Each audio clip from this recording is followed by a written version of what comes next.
Buenas noches a toda la región San Martín, bienvenidos al Diálogo Político, el espacio de la Red de Jóvenes San Martín para tener un voto informado. En esta noche nos acompaña Evander Cortés Peña, candidato a diputado con el número 1 del partido político PRIN, Partido Regional de Integración Nacional. Para quienes recién lo conocen, el candidato Cortés cuenta con una sólida formación, siendo bachiller en teología y maestro en liderazgo y dirección de centros educativos. Tiene experiencia profesional como docente de educación religiosa y ha ejercido como director en un colegio privado católico. Además, es destacable que renunció a su nombramiento en la carrera magisterial para dedicarse a esta postulación. Candidato, buenas noches. Le cedo unos segundos para que dé inicio a su saludo y a la región San Martín, por favor. Hola Camila, un gusto estar aquí contigo para poder hacer este conversatorio y un saludo también a todos los jóvenes en la región San Martín que siguen a través de sus redes sociales. Candidato Cortés, entramos al primer bloque que se llama Perfil e Idoneidad. Queremos conocer a la persona detrás del candidato. Usted ha dedicado su vida a la religión y a la docencia. Su eslogan, no más de lo mismo. ¿Cuál es el punto de quiebre exacto que le hizo decidir en dejar la tranquilidad quizás en las aulas o la vida pastoral para entrar a un terreno más duro y muy cuestionado como es la política y más aún al Congreso de la República? Así es, y yo creo que quiero iniciar utilizando la frase de Rubén Darío: juventud, divino tesoro, y ya te vas para no volver. Y esto es lo que precisamente me motivó como joven, porque soy joven, tengo 36 años de edad, y por eso saludo mucho esta iniciativa de la Red de Jóvenes San Martín.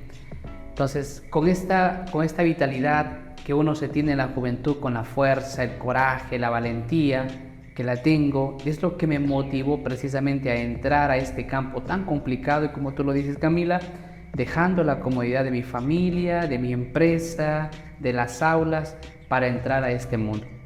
Mi eslogan efectivamente dice no más de lo mismo, y eso es precisamente cuando le decía a mi padre: papá, ¿qué hacemos? ¿Seguimos criticando las malas autoridades? ¿Seguimos esperando siempre que nos gobiernen los mismos de siempre, los partidos tradicionales?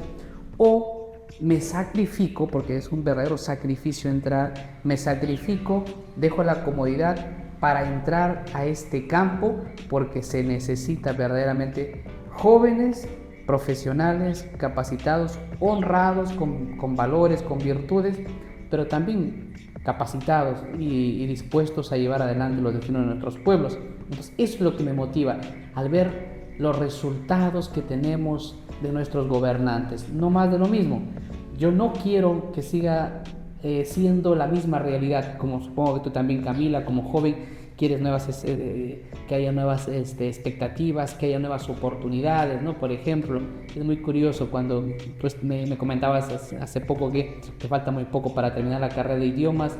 Y es curioso, yo soy director de un colegio desde muy joven. Yo tuve la oportunidad de ser director desde los 27 años. Entonces, pero por ejemplo, claro, pero veo por ejemplo a veces a mi hermano es ingeniero, y para entrar a tal empresa tantos años de experiencia, ¿no? Entonces, estas oportunidades son las que necesitan los jóvenes, y es la que me motiva a mí personalmente a entrar a este mundo político desde el poder legislativo, para crear proyectos de ley que garanticen que los jóvenes tengan las oportunidades para desempeñarse. Me parece muy interesante, de verdad. Con sus palabras me ha recordado una frase que dice: debes atreverte a tomar decisiones, porque si no dejas que nosotros tomen decisiones por ti. Claro, Camila, y fíjate que a veces los jóvenes, a veces se piensa, ¿no? Los jóvenes son el futuro del mañana, cuando en realidad los jóvenes somos el presente. Entonces, a veces juventud es sinónimo como de inexperiencia, ineficacia, falta de preparación, pero no. Yo soy consciente que en San Martín habemos y hay jóvenes capacitados, formados, con valores, pero también muy formada la cabeza para liderar los destinos de nuestros pueblos. Por eso, este espacio que tiene la Red de Jóvenes San Martín debe ser un espacio para motivar a los jóvenes en la región San Martín a entrar a este mundo de la política, porque la política necesita ser renovada. No es que, hay una frase que dice, ¿no? Por ejemplo, los viejos a la tumba y los jóvenes a la obra. Hay que entender el verdadero sentido, no es que hay que despreciar a los ancianos, a los viejos. El sentido profundo de esta frase es que los jóvenes, diríamos las personas mayores, tienen que guiarnos, pero son los jóvenes los que deben tomar y debemos tomar la rienda de nuestros pueblos. Justamente su hoja de vida muestra una sólida formación religiosa y docente, ¿no? De lo que usted también me estaba comentando, pero cero experiencia en administración pública. El Congreso es un espacio que debería ser altamente técnico, pienso yo, y los críticos podrían decir que para legislar se necesita experiencia previa en el Estado, ¿no? ¿Cómo justifica ese salto directo? ¿Cómo se ha preparado técnicamente para redactar leyes? ¿Usted sabe el conocimiento de un parlamentario para formular y aprobar leyes? Claro, eso es lo que precisamente decía Camila, ¿no? A veces se piensa que, o por ejemplo, ¿no? Muchos dicen, no puedes opinar de esto porque no has vivido eso, ¿no? Es como decirle a un médico, no puedes tratar el cáncer porque no tuviste cáncer, ¿no? Pero más allá de eso, efectivamente, viendo la realidad, por ejemplo, que tenemos, hemos tenido gobernantes, presidentes, parlamentarios capacitados intelectualmente, formados, pero eso no ha sido garantía de eficiencia y de progreso, ¿no? Entonces, pues no, es que no eres conocido, sí, pero es que los conocidos ya nos han dado los resultados que tenemos. Entonces, más allá de todo eso, personalmente obviamente me he formado desde una vida religiosa, por supuesto, pero también 10 años de formación filosófica, teológica, he tenido que hacer también pedagogía y he tenido que hacer una maestría. Estoy hablando más o menos de 15 años de formación ininterrumpida y eso luego pues me ha dado también el espacio para ocupar cargos de gran responsabilidad, ¿no? Como por ejemplo ser director de un colegio en el que por supuesto se conoce la gestión, ¿no? Claro. Conocemos la gestión de cerca, la debilidad del Estado, lo que puede aportar una empresa y también las trabas que pone muchas veces el Estado para que las empresas salgan adelante. Entonces, más allá de eso, por supuesto, tenemos la formación y la capacidad, conocemos, ¿no? Conocemos, como estoy muy seguro que muchos jóvenes, sí por supuesto. Sí conoce el proceso legislativo. Por supuesto. Cómo redactar, ¿no? Cómo formular una ley, cómo aprobar. Claro, por supuesto, ¿no? Y fíjate, Camila, que en el tema de las leyes, personalmente, y es la voz de los jóvenes, es que las leyes deben salir de la necesidad, fruto de una necesidad se tiene que formular una ley, porque las leyes formuladas por sus supuestos expertos no nacen de la necesidad, nacen de una oficina, y ese es el gran error en nuestro país. Las leyes se tienen que formular desde la necesidad de los pueblos. Ahora, por ejemplo, para venir a esta entrevista he estado por Nuevo Chanchamayo, de aquí a 5 horas, conociendo la realidad de los pueblos. Entonces, conociendo la necesidad es donde tienen que nacer precisamente los proyectos de ley para dar solución a ciertos problemas. Muy buena su respuesta, es entendible, pero en este caso hay problemas a veces cuando se presenta un montón de leyes y la idea no es presentar un montón de leyes, ¿no? La idea es que ya se cumplan las que existen, porque muchas veces no se cumple eso, y eso era un problema justamente en el Congreso de la República, por eso que ha cambiado, digamos, la tradición que era Congreso, sino ya a una bicameralidad. Claro. El detalle es que las leyes existen, ¿no? Entonces, hay leyes que tienen que aplicarse, pero como también hay leyes que tienen que derogarse, ¿no? Un ejemplo concreto, donde tenemos que destrabar, por ejemplo, en el tema de las vías de acceso a los lugares, ¿no? Hay una normativa que es el impacto, ¿no? Vehicular, el impacto que tiene, de manera para que se entienda, ¿no? Por ejemplo, el tema de las bicapas para llegar a ciertos lugares, que ha sido un desastre el tema de las bicapas en la región San Martín y en el Perú, que no han funcionado, el tema de las carreteras, por ejemplo, ¿no? Para que haya una capa asfáltica tiene que haber un impacto de más de 80 vehículos diarios, ¿no? Entonces, esas cosas, todas esas normativas se tienen que revisar y cambiar y de verdad hacer que sean prácticas que sirvan a la población. Entonces, a eso es donde tenemos que apostar, ¿no? Hay leyes que tienen que ser eliminadas, como también hay leyes que tienen que crearse. Pero las que se van a crear no es por aumentar el bagaje de leyes, sino las que se tienen que dar son precisamente a través de una revisión de esas leyes que no están siendo eficientes y no responden a una necesidad. Entonces tienen que crear leyes para que se puedan solucionar las que haya, ¿no? Y de hecho, pues, o sea, desde nuestro campo, el campo legislativo, estamos para eso, ¿no? Para legislar, porque nosotros no estamos para hacer obras, ¿no? En este caso, la Cámara de Diputados no es, los diputados son los que elaboran, preparan los proyectos de ley que luego van a subir a la Cámara de Senadores. Que podemos decir, ¿no? ¿Qué ventaja tiene esto? Hay ventajas y desventajas, ¿no? De hecho, el Perú ya tenía hasta 3 cámaras, hemos tenido en la historia de la republicana. Lo sé porque también soy docente, soy profesor de historia. Entonces hemos tenido hasta 3 cámaras y no ha funcionado. Hemos tenido 2 cámaras que obviamente Alberto Fujimori pues redujo a lo que es el Congreso de la República. Entonces el hecho de que ahora, por ejemplo, haya 2 cámaras va a ayudar a que las leyes se filtren más, porque ahora los congresistas son juez y parte. Elaboran una ley, se ponen de acuerdo entre ellos para aprobarla, ¿no? En cambio, ahora con la bicameralidad, las leyes se preparan, se presentan, se discuten en la Cámara y se aprueban en la Cámara de Senadores, ¿no? Si no se aprueba ahí, se tiene que armar un nuevo grupo de senadores y diputados para pues, ver si es viable o no la ley. Entonces, esto con respecto a nuestra función en cuanto a diputados y senadores, porque a veces la gente está desinformada, claro, no sabe lo que es un diputado o un senador. Lo único que dicen, va a haber más, ¿no? Y a veces pasa que van a postulan y recién van a aprender adentro, y uno ni siquiera aprende en los 5 años de ahí que pasa, ¿no es cierto? Claro. Eso suele suceder así. Claro, por eso, o sea, y fíjate que hemos tenido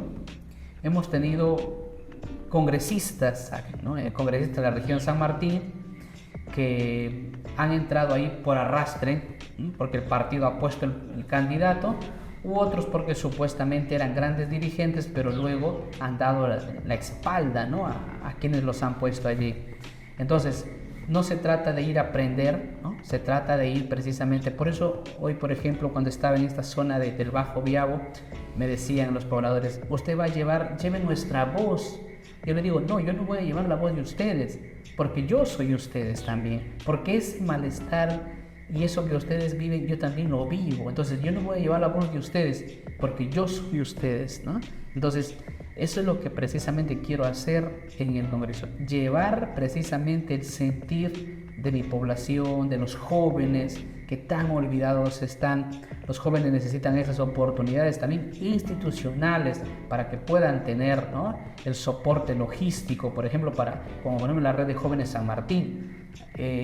Claro, los jóvenes solos no son escuchados, pero en equipo, ya con, diríamos, con una resolución, teniendo todos los mecanismos legales, van a ser escuchados. Entonces, eso necesitamos para los jóvenes. Entendible. Veamos el registro del Jurado Nacional de Elecciones. Y bueno, acá tengo una información relevante, la verdad, que dice que en 2024 usted estuvo buscando espacio político, pasando por los partidos políticos Perú Acción y Progresemos, antes de que llegue al partido en el que ahora está, ¿no? Que es el Partido Regional de Integración Nacional. Cuéntanos un poco de ese proceso, por qué esas alianzas no funcionaron y qué encontró exactamente en ese partido en el que está, qué le hizo quedarse y pues liderar esta lista, ¿no? Claro. Yo venía en realidad como joven, venía haciendo muchísima labor social, capacitando, formando, ayudando a muchos jóvenes docentes. Pues tengo una empresa de capacitación docente a nivel nacional, capacito para nombramiento y ascenso. Como lo comentaste, tuve que renunciar a eso, pero ya hablaremos de eso. Entonces, yo me dedicaba muchas veces a esta ayuda con la gente, con las personas, pero un día hablando con mi esposa, estoy casado, y le digo, amor, le digo, lo que puedo, lo que hago es insuficiente, ¿no? Miro a mi costado y sigue habiendo necesidad. Y yo le dije, yo soy un hombre de fe, un hombre muy creyente, y le digo, mira, si Dios me quiere para dirigir los destinos de sus pueblos, me van a buscar. Yo no lo voy a buscar. De verdad, a un tiempo me buscaron de Lima, me contactaron para formar un partido político. Entonces estuvimos caminando en la región San Martín para formar un partido político. Bueno, hay todo un procedimiento, se nos venció el kit, no avanzamos a completar las firmas. Entonces, bueno, pero como ya veníamos trabajando con este equipo, entonces dijimos, necesitamos tener presencia en el gobierno. Entonces, como se nos vence el kit, vamos a buscar partidos que de verdad puedan de alguna manera acomodarse a nuestros proyectos, que puedan encajar, es propiamente la palabra, con nuestros ideales y lo que queremos para San Martín. Entonces estuvimos buscando los partidos. Hubo un partido que me buscó, que sinceramente me di cuenta que era un tema de entrar a invertir, y yo sinceramente no iba por ahí. Entonces con el mismo equipo a nivel nacional nos dimos cuenta, había los partidos que comentaste, entonces se adecuaban de alguna manera, aunque no hay ningún partido perfecto, no lo hay, ¿no? Entonces hay ciertas cosas que sí se acomodan, otras no. Entonces en ese caminar que fuimos viendo los partidos que se vayan adecuando, entrábamos, pero no, claro, pero no había del todo esa, diríamos, esa transparencia que se encamine a donde nosotros queríamos, así que renunciamos.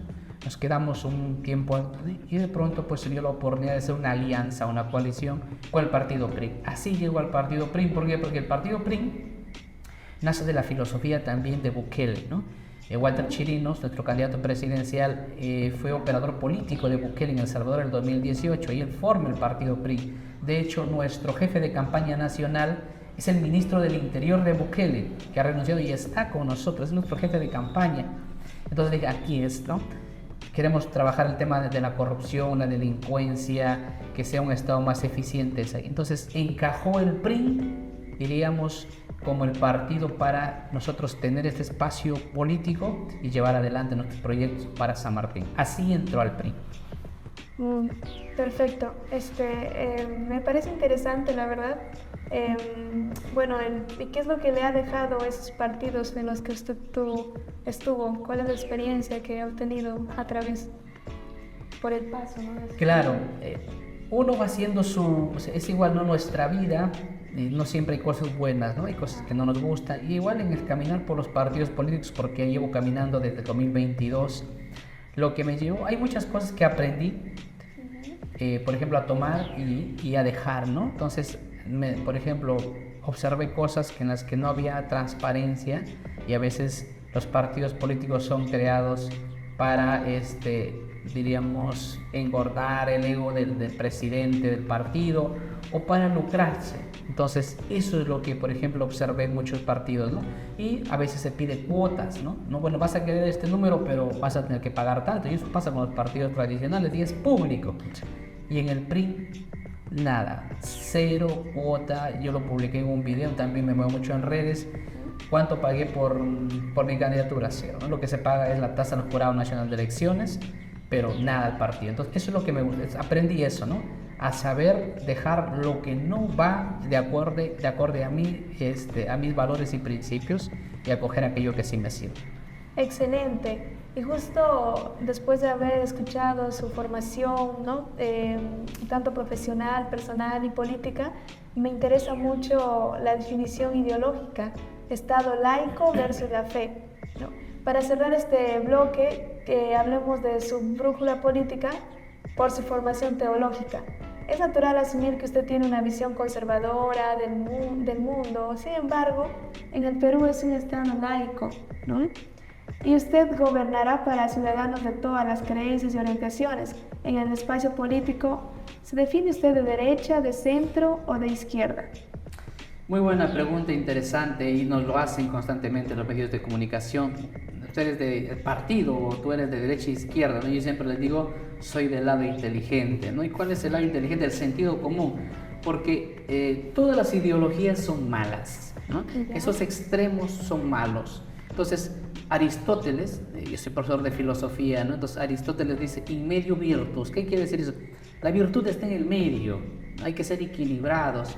Entonces, los dogmatismos, los fanatismos no son buenos, ¿no? Entonces no hay que ser fanáticos ni con el deporte, ni fanáticos religiosos, hay que ser equilibrados. Entonces el partido no es de izquierda, no es de derecha, el partido aplica lo que sirve al Perú.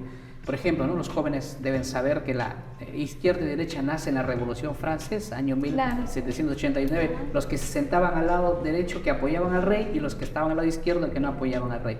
En ese momento fue una postura de ubicación, pero posteriormente se hizo ideológico, ¿no?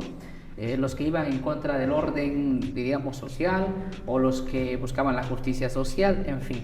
Pero entonces, personalmente, por supuesto, yo soy un hombre de fe, un hombre católico, veo mi fe con mi familia, pero estoy del lado inteligente, es decir, Dios nos ha hecho seres racionales e inteligentes, capaces de razonar. Entonces hay que ser racionales. Y aquí sale una pregunta importante: ¿estaría dispuesto a separar sus convicciones religiosas de su labor como legislador?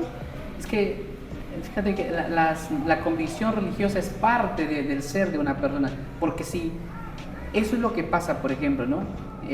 Quien no vive lo que es, al final no eres nada. Entonces, personalmente yo no puedo separar mi convicción religiosa, porque si no sería doble cara, ¿no? Entonces, y esto es lo que pasa, ¿no? Los caviares, personas que se acomodan. Por ejemplo, tú puedes ver candidatos que en una campaña están con uno y en la otra campaña están con otro. La verdad, ¿quiénes son? Yo soy una persona íntegra, soy tal cual en mi casa, en el restaurante, en el parque o donde sea. Entonces, pero ojo, el hecho de ser un hombre de fe me da precisamente una visión del mundo realmente. Y es que como cristiano que soy, estoy llamado a que, ¿qué es lo que quiere Dios para este mundo? Quiere precisamente que se instaure la justicia, ¿no? La verdad, la solidaridad, y eso es lo que hay que hacer. Entonces, mi convicción de fe me lleva precisamente a saber que no me va a juzgar el pueblo, porque el pueblo es manipulable, el pueblo le das pan y circo y se distrae. No, yo más allá de todo soy consciente que me va a juzgar Dios. Y obviamente Dios me va a juzgar de lo que hago y de lo que dejo de hacer. O sea, qué es lo que hago de bien por el mundo, pero qué también lo que dejo de hacer, porque a veces somos perros mudos, ¿no? Es decir, veo algo malo pero no lo digo. No, yo siempre voy a decir las cosas directo, de frente, porque soy consciente que se va a juzgar de eso. Entonces, el hecho de ser un hombre de fe precisamente me ayuda a amar verdaderamente al ser humano. Porque quien ama a Dios verdaderamente va a amar al ser humano, pero quien no hace esto, pues al final no se ama ni a sí mismo. Entonces, eso con respecto a mi convicción de fe. Entendido. Bueno, terminamos el primer bloque y nos vamos a un receso. Gracias, Camila. Pasamos al bloque 2 y aquí vamos a evaluar sus propuestas de ley. Les recuerdo que tanto usted como a la audiencia que un congresista tiene 3 funciones importantes, que es legislar, representar y fiscalizar, ¿cierto? Entonces, un congresista no hace obras ni maneja presupuestos, nada de presupuesto ejecutivo. Bajo esa premisa, hablemos de su agenda, que lo hemos estado revisando, y ahí tenemos el pitch legislativo. No, candidato, imaginemos que en una situación hipotética usted llega al Congreso, ¿ya? Y tiene el respaldo de su bancada para aprobar sus primeros proyectos, sin la presión del meeting, de la campaña, siendo realistas y respetando estrictamente sus competencias legislativas. ¿Cuáles son las 2 propuestas principales o las más importantes que usted tenga y el PRI, ¿no? Para impulsar, ¿qué impulsará a cambiar la cara a nuestra región San Martín? Gracias, Camila. Una pregunta que precisamente me da la oportunidad para mostrar, ¿no?, el proyecto que tenemos como PRI y como persona, ¿no?, Evander Cortés. Nuestras propuestas están centradas en los 4 pilares fundamentales, ¿no? Educación, agricultura, salud y el tema de seguridad. Pero básicamente les voy a estar en 2, como me estás preguntando, y no puedo dejar de lado educación. Soy docente de Ciencias Sociales, Filosofía y Religión, entonces conozco la realidad de las aulas, conozco la realidad de mis maestros. Entonces, diríamos, nuestra agenda legislativa en ese sentido va básicamente en 2 cosas. 1, proyectos de ley que garanticen verdaderamente infraestructura en las zonas rurales, sobre todo de nuestra región, ¿no? E inclusive en las ciudades, porque conocemos cómo están las aulas, no hay mobiliario adecuado, los mismos profesores tienen que pintar las aulas con los padres. Entonces se habla, por ejemplo, ahora en marzo se va a hablar del buen inicio del año escolar, pero el buen inicio del año escolar lo hacen los maestros, y eso tiene que encargarse el Estado de eso. Claro, usted habla de la infraestructura de los colegios. Proyectos de ley que garanticen esas infraestructuras reales, tanto que se den, pero también su mantenimiento en el tiempo. Claro, pero esa ejecución de la obra compete a un alcalde o un gobernador. Claro, pero para que se dé eso tiene que haber proyectos de ley en las que se garantice precisamente eso. O sea, de tal manera, es como que decirle al alcalde, más que al alcalde o al gobierno regional, que estás obligado a que eso se haga, porque esto va a ayudar a los proyectos de ley que garanticen eso. Entonces, para eso está, diríamos... ¿Tiene usted una propuesta específica para lograr ese objetivo que usted dice? Claro, lo que comento, ¿no? O sea, proyecto de ley que garantice infraestructura en las zonas rurales de nuestra región San Martín. Esa es la propuesta. Lo otro, en el tema educativo, es también que los maestros, que son, diríamos, el corazón de la educación, tengan una pensión digna, ¿no? Y no cobren como ahora, por ejemplo, después de entregar toda su vida a la educación, cobrar 300 o 600 soles, ¿no? Claro. Entonces es algo inhumano. Pero eso también es una interesante posición de debate, Claro. porque no todos los maestros, digamos, cumplen con los requisitos, no escalan porque se... Claro, pero, o sea, por eso es, primero el proyecto va aquí al tema de la pensión digna para los maestros, que básicamente ahora se está viendo el tema de la primera escala. Aquí va unido al tema de que, y es mi sueño y mi propuesta, es que los maestros se jubilen con la escala magisterial correspondiente. Entonces, ¿eso qué va a garantizar este proyecto de ley? Que los maestros quieran nombrarse y quieran jubilarse con la octava escala, por ejemplo. Entonces, ¿qué favorece este proyecto de ley? La meritocracia, que los maestros precisamente quieran jubilarse con la máxima escala. Entonces, pero para ello hay que darles incentivos. Por ejemplo, yo he tenido que hacer una maestría, pero para hacer una maestría, ¿cuánto cuesta? 20.000, 30.000 soles. Entonces, el maestro, si queremos educación de calidad, necesitamos que nuestros maestros estén bien. En muchos países, he tenido la oportunidad de viajar en el extranjero, los maestros son de los mejores pagados. ¿Por qué? En la Constitución, ¿cuánto dice que hay que invertir en educación? Del 5 a 6%, lo cual es muy bajo. Pero nos damos cuenta que esto está en la Constitución así precisamente porque no se considera la educación como un eje fundamental. Tú estás estudiando también el tema de idiomas. Claro. Somos conscientes que solo a través de la educación se puede transformar un país. Entonces, por eso estos proyectos de ley que apuntan a esta infraestructura, porque obviamente cuando un niño tiene un ambiente adecuado, logra aprendizajes esperados. Y por otro lado están los maestros, ¿no? Los maestros con pensiones dignas y jubilación con la escala magisterial correspondiente que garantiza precisamente la meritocracia. Eso es en el tema de educación. Lo otro es el tema de la agricultura. Mi padre es agricultor. Ya. Mis familiares son agricultores, soy agricultor también yo. Entonces, ¿qué propuestas legislativas con respecto al tema de la agricultura, ¿no? Es lo que la necesidad de por ejemplo, de nuestros agricultores, que es dos cosas fundamentales. Uno, vías de acceso. Ya. Y lo otro es buen precio a sus productos. Entonces, esto sí le corresponde al legislativo. Entonces, por ejemplo, ¿no? Te comentaba hace poco del tema de las carreteras, ¿no? Esas famosas bicapas o la capa asfáltica.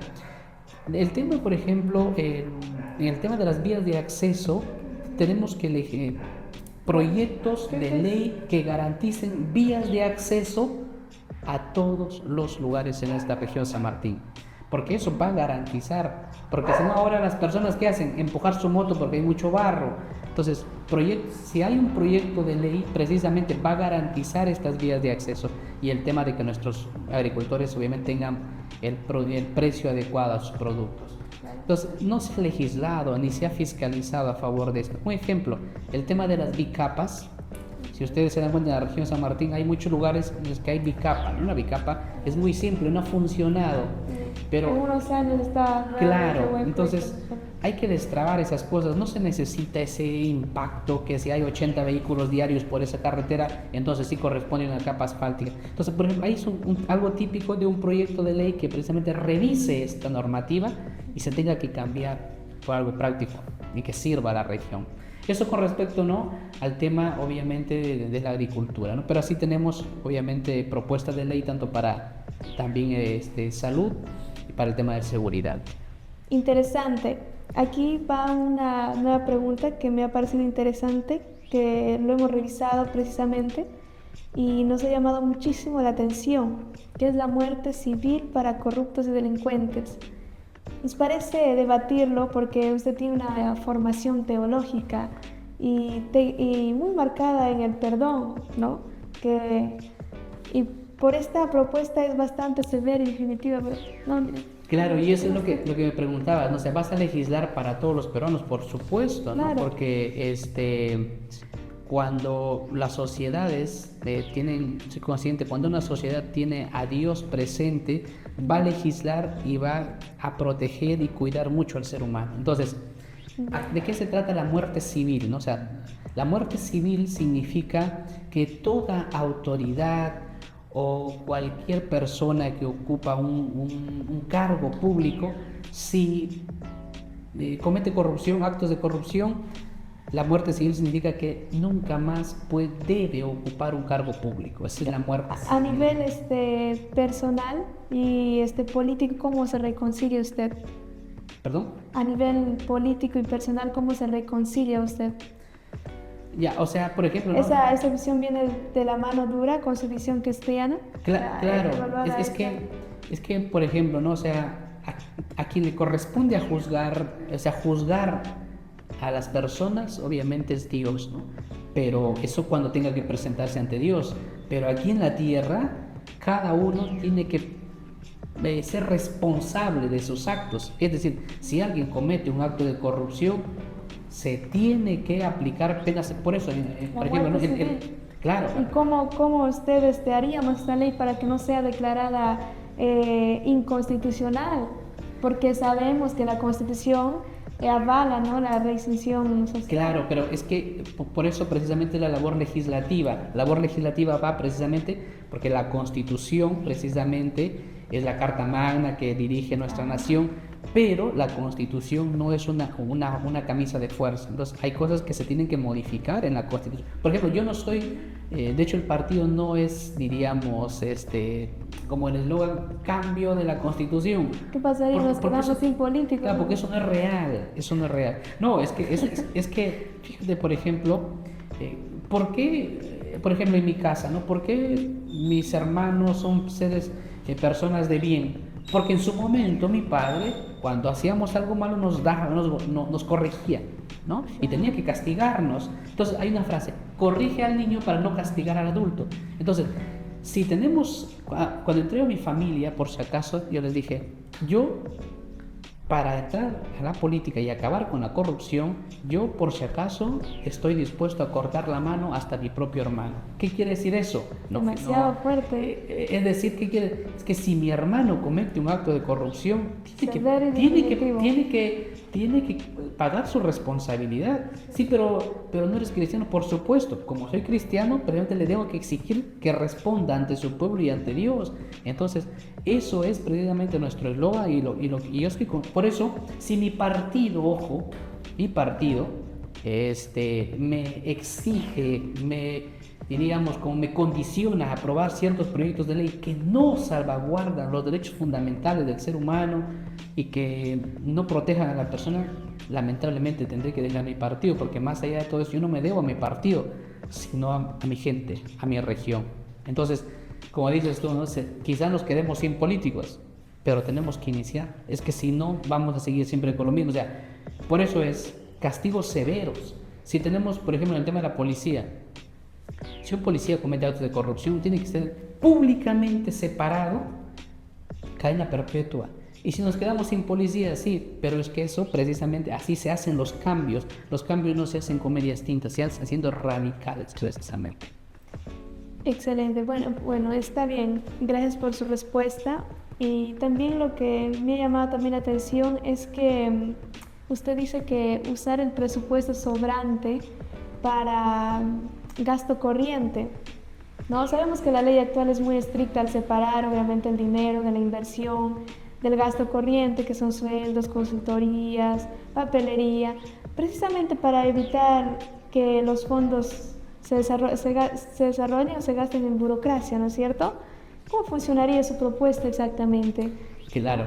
¿Qué candados legales o filtros pondría en su ley para garantizar que ese dinero sobrante no termine de repente financiando plantillas innecesarias o a favores de políticos también? Fíjate, Camila, que nuestro Estado es muy ineficiente. Más del 60% se va en planilla, ¿no? Entonces, para empezar por ahí. Entonces, nosotros decimos esto, ¿no? Y es ahí donde decía que hay ciertos proyectos, hay ciertas leyes que tienen que ser modificadas. Y es esto, por ejemplo, o sea, ahora mismo un alcalde no puede utilizar, ¿no? Por decir así, para que entendamos, ¿no? Estoy seguro que va a haber esto mucha gente, no puede utilizar lo que ha sobrado del año para algo, una necesidad. Oye, esa calle necesita arreglar, no puede hacerlo, ¿no? Porque legalmente no se puede. Entonces ahí es donde precisamente digo, hay leyes que tienen que ser modificadas. ¿Por qué? Porque estas leyes no responden al bien común y a la necesidad verdadera de nuestros pueblos. Entonces nuestra propuesta es, o sea, hay muchas, por ejemplo, ¿no? Hay mucho dinero que se devuelve, diríamos, al tesoro público. Cada año son millones, pero hay necesidad.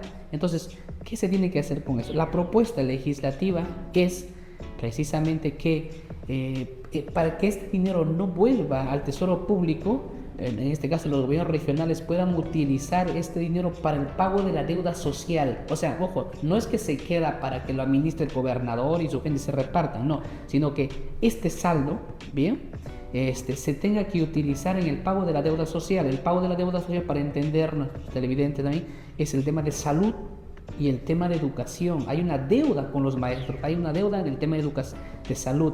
Entonces, ese dinero se tiene que utilizar progresivamente en el pago de la deuda social. Y ahí, por ejemplo, otra cosa interesante, el canon. Muchas municipalidades tienen el famoso canon minero, ¿no?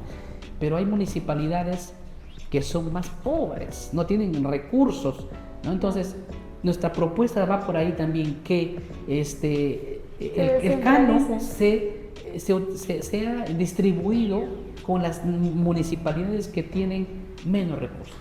Y esto va a ayudar. ¿De manera equitativa o de acuerdo a la...? De acuerdo a la necesidad.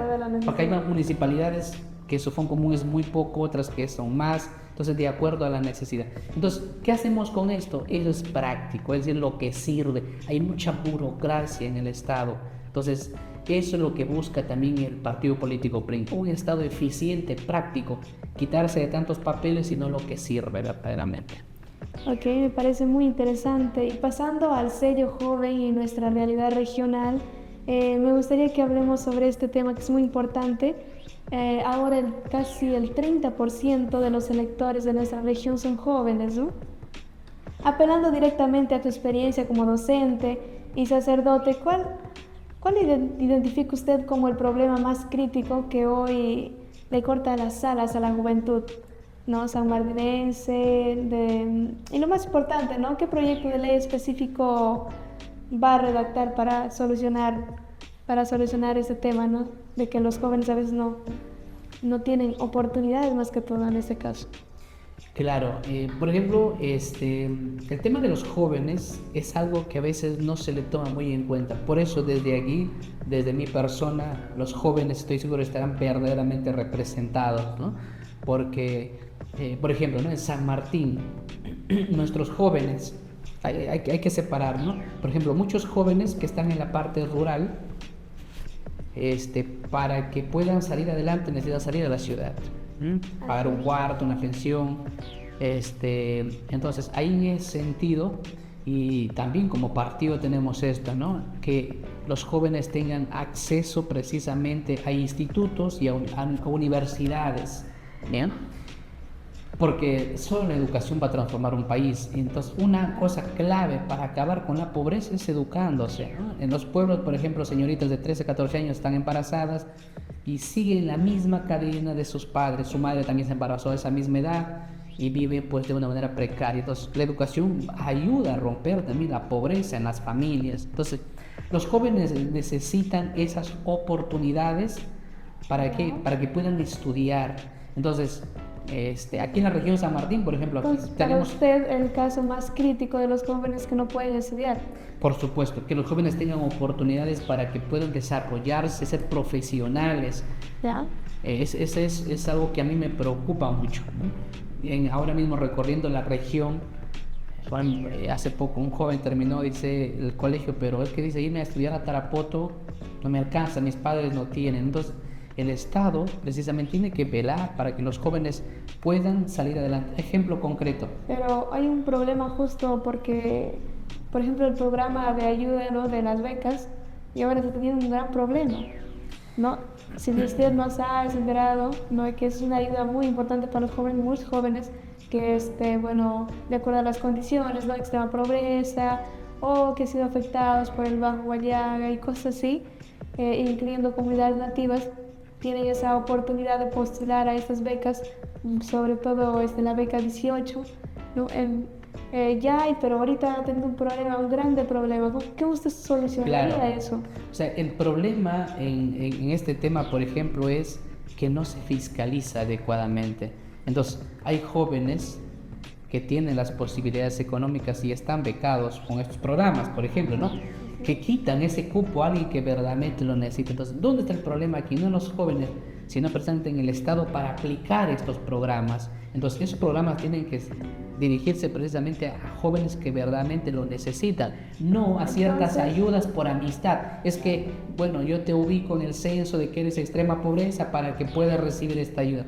Eso se da precisamente, eso es corrupción, pero eso se da por la ineficiencia del Estado.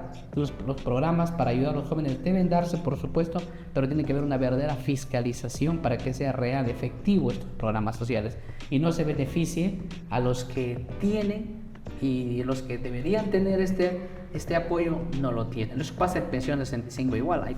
Hay abuelitos que tienen hijos profesionales y todo, y hasta fiscales y abogados, y sin embargo reciben pensión 65, ¿no? Y abuelitas que viven solas, abandonadas y no reciben. Y el problema está en la fiscalización del Estado y su poca eficiencia para aplicar. ¿Cómo usted mejoraría ese aspecto tan crítico? Todo esto se hace precisamente con una reestructuración del Estado y de sus instituciones. Y esto con lo que decíamos, ¿no?, con los castigos ejemplares para funcionarios que cometen actos de corrupción. De esa manera, o sea, es que, y por ejemplo, ¿no?, o sea, si el Estado no combate la corrupción es porque el mismo Estado es corrupto. Entonces, de esta manera vamos a trabajar esto, ¿no? O sea, de tal manera que el Estado verdaderamente cumpla la función para la que está. Bien. Eso con respecto al tema, pues, de los programas, ¿no? Y entonces, en el tema, por ejemplo, que estamos hablando, el tema de los jóvenes, es lo que me preocupa. Muchos jóvenes no tienen esos verdaderos accesos. Ejemplo, jóvenes muy talentosos para representar a la región o al Perú, que tienen que hacer su parrillada, su rifa para ir a... Entonces, el Estado lo que tiene que hacer es detectar a esos estudiantes potenciales. Es lo que ha hecho, por ejemplo, Japón, ¿no? Japón, después de la Segunda Guerra Mundial, ¿qué es lo que hizo?, ¿no? Imitar, igualar y superar. ¿Qué hizo Japón?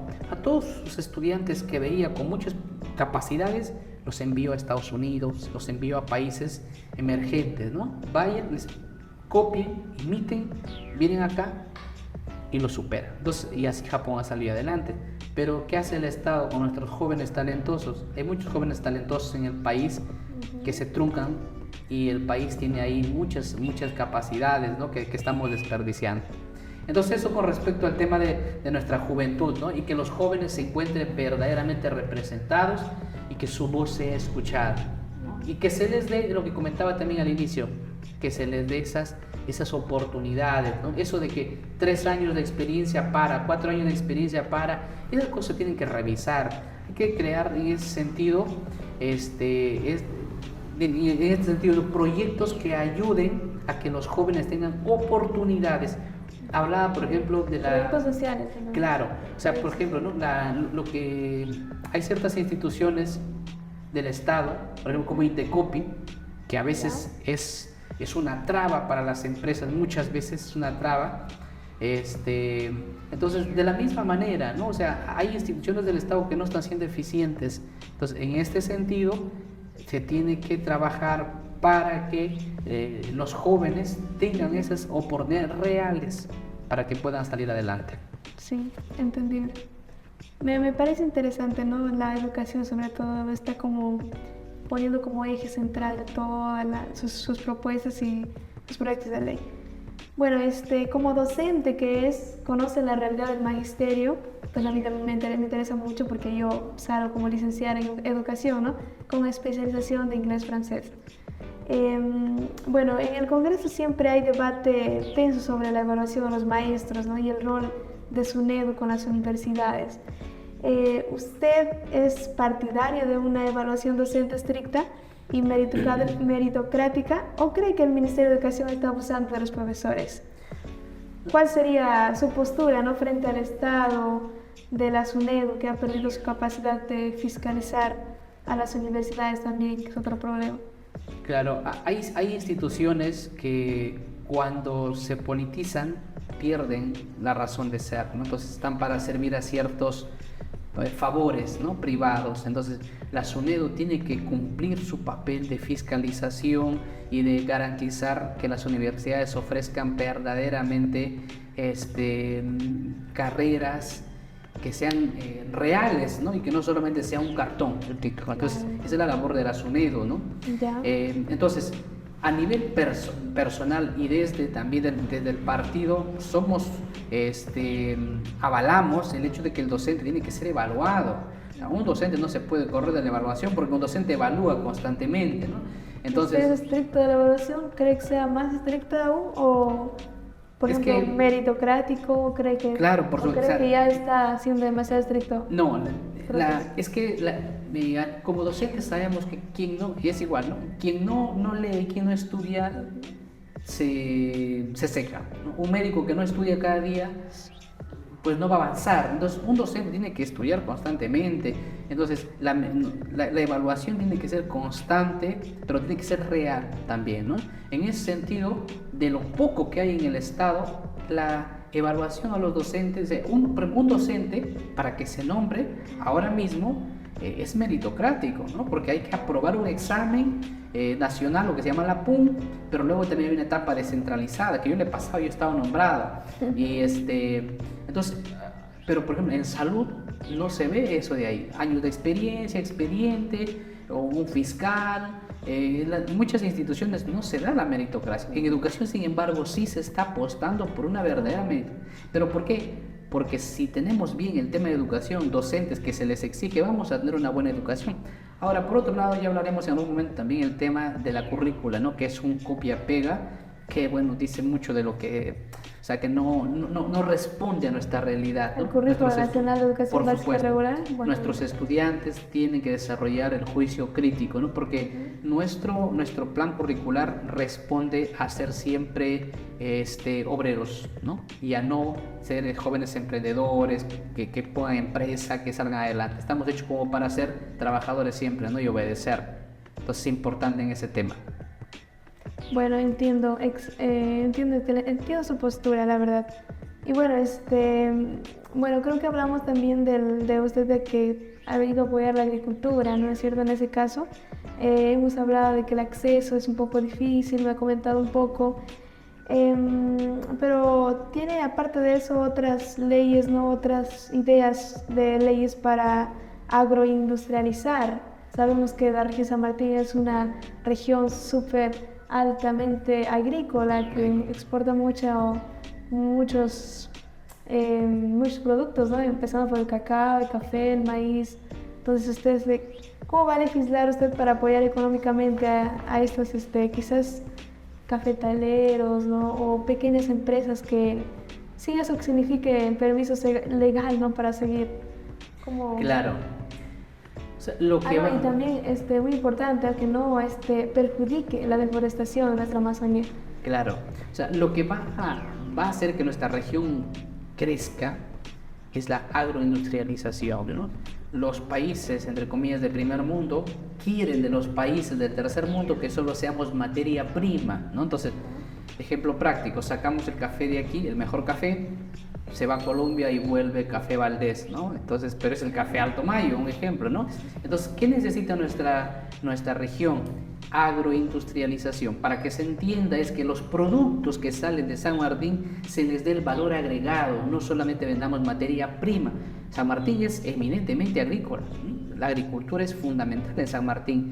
Entonces, ahí también va nuestro plan de gobierno, agroindustrialización, crear manufactura, crear industria en San Martín para que los productos tengan el valor agregado que tiene que darse aquí mismo y no tengan que volver con precios por encima de los reales. Pero para agroindustrializar necesita un costo demasiado elevado, como usted debe saber. O sea, es que siempre, o sea, los cambios siempre son progresivos, entonces se tiene que ir dando progresivamente, ¿no? Y obviamente el dinero hay, ¿no? Como siempre se dice, ¿no? Si no se roba, el dinero va a alcanzar. Entonces, claro. Ahora, si no lo hay formas de crearlo, de hacer que se den las condiciones, ¿no? Entonces, por supuesto que se puede hacer, ¿no? Y de hecho hay países que lo han demostrado, hasta más pobres en materia prima que el Perú ha salido adelante. El Perú es un país muy rico en agricultura y minería. Lo que tenemos es algo grandioso, ¿no? Para ser precisamente países en el sentido, como lo decía, ¿no? Por ahí ciertos candidatos de primer mundo, lo tenemos, ¿no? Lo tenemos. Bueno, entramos al tercer bloque, que es transparencia e integridad. Aquí los números y la coherencia mandan. Ya. Vamos a hablar sobre el financiamiento, ¿no? Y bueno, hay que reconocer que a nivel personal usted no registra sentencias ni investigaciones fiscales, eso le da autoridad moral inicial. Sin embargo, postular por un partido implica asumir sus pasivos, ¿no? Como postular al Congreso requiere mucho presupuesto. ¿Cómo nos garantiza que su campaña aquí se financia limpiamente? ¿O cómo se está financiando? ¿O cómo se financiará su recorrido en la región? ¿Y qué debería hacer un candidato honesto para no hipotecar su futuro escaño a intereses dañinos para el país, ¿no? Una pregunta interesante que nos da la oportunidad para mostrar lo que estamos haciendo, ¿no? Evidentemente, como bien lo dices, pueden buscar en todo nuestro legajo, ¿no? No tenemos antecedentes judiciales, penales, ¿no? Policiales, como digo, precisamente porque son esas personas, son esos jóvenes los que necesitan entrar en política. Muchos de nuestros candidatos a diputados, senadores, gobernadores, alcaldes, etcétera, tienen muchísimos antecedentes, ¿no? Entonces, y hay partidos que se glorían de llevar a sus candidatos con mayores antecedentes, ¿no? Entonces, eso también es una muestra para que la población se dé cuenta. Necesitamos jóvenes, yo digo siempre, necesitamos dar de baja la casta política, es decir, necesitamos una nueva ola de gobernantes y para eso hay que empezar con la escuela de jóvenes, ¿no? La escuela de jóvenes, que nos vayamos formando, capacitando, entremos en este mundo político para no dejar que los mismos nos gobiernen siempre, ¿no? Entonces, por otro lado, con respecto a lo que preguntabas, el tema del financiamiento, eso es lo que me da libertad para decirlo públicamente, ¿no? Personalmente, y a mi candidato a senador, el general Isaú Zamora, con quien camino todos los días en la campaña, no le debemos a nadie, ¿no? A nosotros hay partidos que te dan todo, pero luego te van a condicionar para legislar. Entonces nosotros tenemos la libertad de poder ejercer nuestra función de manera transparente y sin ser, borregos de nadie, ¿no? Entonces, nuestra campaña, personalmente mi campaña la estoy llevando adelante con mis recursos. Por eso nosotros no tenemos paneles publicitarios grandes. ¿Por qué? Porque eso se paga 2,000 soles mensual o sea, no tengo la capacidad para pagar eso. Entonces, porque obviamente he trabajado, tengo una empresa de capacitación. Entonces, esto es lo que me ayuda a moverme, ¿no? por la región. Todos los días salimos nosotros. Acabo de regresar de la zona del Biabo, ¿no? Entonces conlleva llevar una movilidad, un equipo de gente, que hay que ver la alimentación, la logística. Entonces Por desgracia, y eso los jóvenes tienen que saber también, ¿no? Que a veces la gente piensa que político es sinónimo de dinero, ¿no? Entonces, tú eres político, entonces la población te pide apoyo con balones, con donaciones. Entonces, yo me ha chocado mucho esto. Muchas veces he querido tirar la toalla por esto, porque llegaban las solicitudes y yo te mostraría las solicitudes en mi celular. Es que pensamos que el candidato es como el banco, ¿no? Entonces yo le digo a mi esposa, por ejemplo, mira, ¿no? O sea, yo no tengo la posibilidad. Entonces la gente a veces se le compra la conciencia, ¿no? Entonces así estamos acostumbrados y eso hay que cambiarlo. Entonces, claro, cuando una persona te dice, yo necesito esto, y si tú dices, pero yo no estoy para esto, ¿no? Mi padre, por ejemplo, a mi casa llegan muchas personas, necesitamos apoyo de esto, y papá le dice, pero mi hijo no es autoridad, él está postulando para ser una autoridad. Distinto es cuando sea autoridad y no pueda apoyar, no ayude, lo que le corresponde es distinto. Entonces nuestra campaña la financiamos nosotros mismos, con nuestros recursos que tenemos, que son pocos. Por eso tenemos una campaña muy austera. Puedes ver mis manos ahora mismo tienen Terocal, porque nosotros mismos, nuestro propio candidato a senador y mi persona, somos los que colocamos los banners con madera en las paredes. Nosotros mismos no pagamos a nadie porque no tenemos el dinero para hacerlo. Sin embargo, la gente se da cuenta, ¿no? Por ejemplo, hoy día por la zona de Shamboya, tú eres candidato, pero el candidato está cargando la escalera. Dice, eso es imposible, no lo hemos visto en otro candidato al Congreso. Manda a su gente y que peguen los afiches, pero nosotros no, porque no tenemos esa posibilidad económica, ¿no? Entonces, estamos haciendo una campaña desde nuestras posibilidades, porque nosotros, y yo personalmente, no estoy entrando a invertir, estoy entrando a querer seguir sirviendo a mi pueblo en este campo político. Me parece interesante. Bueno, aquí vamos a tratar un poquito más sobre la independencia partidaria, ¿no? Hablemos ahora de su cúpula en Lima, su líder nacional, que, bueno, tengo conocimiento, que es Walter Chirinos, promueve abiertamente el modelo Bukele. Si usted llega al Congreso, habrá presión para votar en bloque. Supongamos que su partido le ordena votar a favor de una ley de mano dura que, por ejemplo, vulnere los derechos humanos de las comunidades nativas de San Martín, o que choque frontalmente con sus principios cristianos. ¿Usted obedece la disciplina del PRI por lealtad a su líder o vota en contra arriesgándose a ser expulsado? Como lo dije en un momento, o sea, yo me debo a mi pueblo, me debo a San Martín y me debo a Dios. Entonces, jamás voy a hacer algo que vaya en contra de mi pueblo, en contra del ser humano, en contra de mis hermanos sanmartinenses, ¿no? Entonces, jamás voy a ir contra él. Entonces, porque más allá de todo, aquí me debo no es a mi partido, sino a mi pueblo que me va a elegir, y estoy seguro que van a confiar en eso, ¿no? Entonces, obviamente, yo le he dicho, ¿no? También al partido, o sea, si estoy en el partido PRI es porque soy consciente que es un partido que precisamente va a trabajar para que tengamos un país sin miedo, un país sin corrupción, un gobierno eficiente, un gobierno donde verdaderamente se preocupe por la persona y no tanto que se quede todo en papeles, ¿no? y en planillas. Entonces, eso lo tengo clarísimo y lo digo aquí públicamente. Yo me debo a mi pueblo, me debo a Dios y luego está mi partido. Excelente. Bueno, para cerrar este bloque, el dilema de la representación, dada su sólida formación teológica, es natural que tenga posturas conservadoras, pero el Perú es un estado laico, ¿no? Y usted va a legislar para todos. Bueno, si se debate un proyecto de unión civil para personas del mismo sexo, ¿usted votaría a favor o en contra? Hay que tener claro aquí una cosa, por ejemplo, que hay instituciones naturales, ¿no?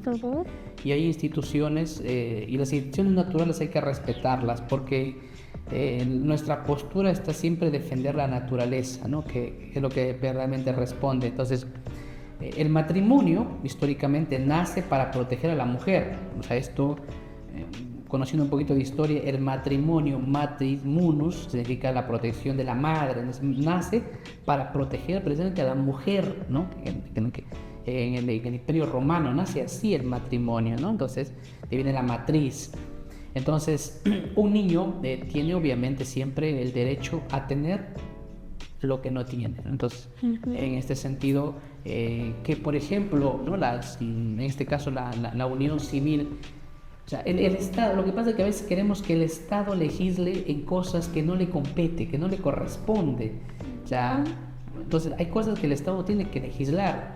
Ya, pero ¿estará a favor o en contra de la unión civil? Por eso de ambos, de personas del mismo sexo. Por eso lo que estoy diciendo es que hay cosas que no le corresponden al Estado. O sea, al Estado no le corresponde decir con quién te tienes que casar o con quién no te tienes que casar, ¿no? O sea, al Estado lo que le corresponde es velar por la integridad del ser humano. Entonces, hay cosas que no le corresponde al Estado, como le vuelvo a repetir. Ya, bueno, interesante. El enfoque de género, Diego, un ratito. El enfoque de género ya fue retirado del currículo, ¿cierto? Dentro de las competencias, ¿no? Ahora la educación se mueve obviamente en base a competencias transversales, ¿no? Claro. Entonces está el enfoque de género, por supuesto, está dentro de la currícula, ¿no? Pero lo que pasa es que... ¿Qué pasaría si se presenta un proyecto de ley para retirárselo? ¿No usted votaría a favor o en contra? Es que lo que pasa es que, eso es lo que he dicho, las ideologías son malas, no son buenas. Entonces, el género, porque si hay ideología, en este sentido, por ejemplo, ¿no? Por supuesto que el enfoque de género, si se aplica bien, es correcto. Porque obviamente hay que aprender a respetar varón, mujer, pero hay que respetar al ser humano. O sea, no hay que irse en este sentido a cosas que una persona íntimamente pueda vivir. Entonces, mi postura siempre va a ser el respeto por el ser humano por encima de sus creencias, ojo, religiosas, por encima de sus creencias personales. Siempre vamos a estar para proteger al ser humano. Y claro, a veces se puede decir, no, pero usted tiene una formación teológica, una formación religiosa. Sí, pero es que la misma religión te enseña a amar, a respetar al ser humano por encima de sus debilidades, por encima de sus condiciones. Y desde ahí, por supuesto, mi postura, ¿no? Siempre voy a trabajar porque se respete, se valore al ser humano por encima de sus, diríamos, posturas ideológicas, su religión, creencia, lo que sea. Respeto siempre por el ser humano, porque para eso estamos. Bueno,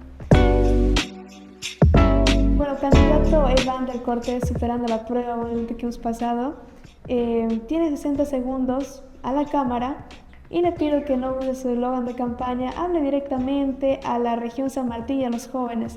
¿Por qué deberían confiar su futuro en usted? El tiempo empieza ahora.